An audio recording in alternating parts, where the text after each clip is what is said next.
Top quality और consistent performance के लिए सिर्फ सिल्वर पंप नाम याद रखना।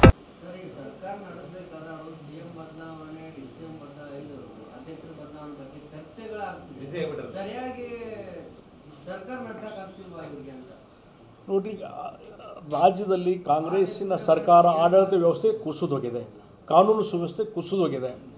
ಮತ್ತು CM DCM ನಡುವೆ ಮುಖ್ಯಮಂತ್ರಿ ಯಾರಾಗಬೇಕು ಯಾರಾಗಬಾರ್ದು ಅನ್ನುವಂಥದ್ರ ಬಗ್ಗೆ ಚರ್ಚೆ ಮಾಡೋದ್ರಲ್ಲೇ ಇವರು ಕಾಲಹರಣ ಮಾಡ್ತಾ ಇದ್ದಾರೆ.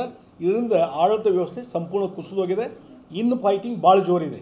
ಈಗ ಎಲ್ಲಿವರೆಗೆ ಒಬ್ಬರು ಮಂತ್ರಿ ಇವತ್ತು KPCC ಅಧ್ಯಕ್ಷರ ಬಗ್ಗೆನೇ ನೇರವಾಗಿ ಮಾತಾಡ್ತಾರೆ, ಅದು ದುರುಪಯೋಗ ಮಾಡ್ಕೊಂಡ್ರಿ ಅಂಥೇಳಿ. ಹಾಗಾದರೆ ಆ ಮಂತ್ರಿಗಳು ಹೇಳಿಬಿಡಲಿ ದುರುಪಯೋಗ ಹೆಂಗೆ ಮಾಡ್ಕೊಂಡಿದ್ದಾರೆ DK ಶಿವಕುಮಾರ್ ಅನ್ನುವಂಥದ್ದು ಹೇಳಬೇಕು. ಅದಕ್ಕೆ ಉಳಿದವರು ನೋ ಕಮೆಂಟ್ಸ್ ಅಂತ ಹೇಳ್ತಾರೆ. ಅಂದರೆ ಈ ಪರಿಸ್ಥಿತಿ ಆಗಿದೆ. ಅದಕ್ಕಾಗಿ ಈ ಕಡೆ ಏನಾಗಿದೆ, DK ಶಿವಕುಮಾರರು ಅವರೇನೋ ಒಂದು ಅಗ್ರಿಮೆಂಟ್ ಆಗಿತ್ತಲ್ಲ, ಅದ್ರ ಪ್ರಕಾರ ಮುಖ್ಯಮಂತ್ರಿ ರಾಜೀನಾಮೆ ಕೊಡಬೇಕು, ನಾ ಮುಖ್ಯಮಂತ್ರಿ ಆಗಬೇಕಂತ ಅವರು ಹಠಕ್ಕೆ ಕೂತಿದ್ದಾರೆ.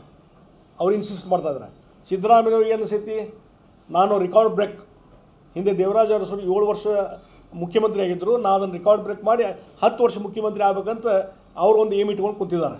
ಮತ್ತು ಎಲ್ಲಿವರೆಗೆ ಅಂದರೆ ಇನ್ನು ಸಿದ್ದರಾಮಯ್ಯವ್ರ ಮಾತು ನಂಬುವಂಥ ಪರಿಸ್ಥಿತಿನೇ ಇಲ್ಲ. ಯಾಕಂದರೆ ಹಿಂದೆ 2 ಸಲ ಹೇಳಿದ್ರು ಅವರು, ಇದು ನಮ್ಮದು ಕೊನೆ ಎಲೆಕ್ಷನ್ ಅಂಥೇಳಿ.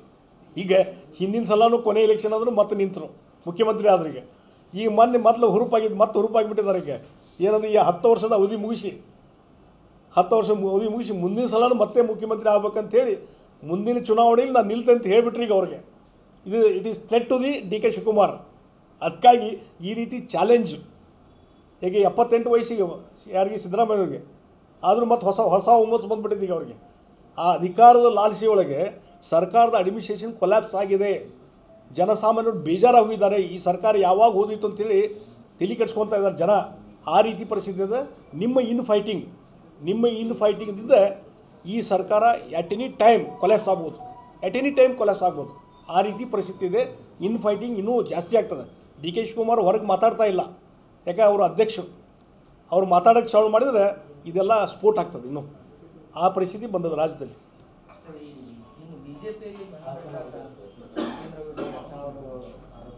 ಆಯ್ತು, ಈಗ ಅದ್ರ ಬಗ್ಗೆ ಉತ್ತರನೂ ಕೊಟ್ಟಿದ್ದಾರೆ. ಹೈಕಮಾಂಡ್ ಅದ್ರ ಬಗ್ಗೆ ಏನು ನಿರ್ಧಾರ ಮಾಡ್ತಾರೆ.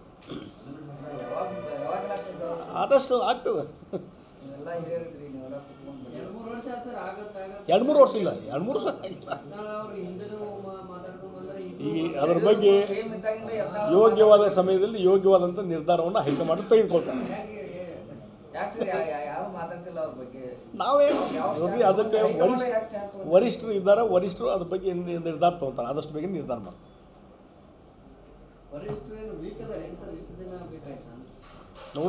ತೊಗೊಳ್ತಾರೆ ಆದಷ್ಟು ಬೇಗ ನಿರ್ಧಾರ.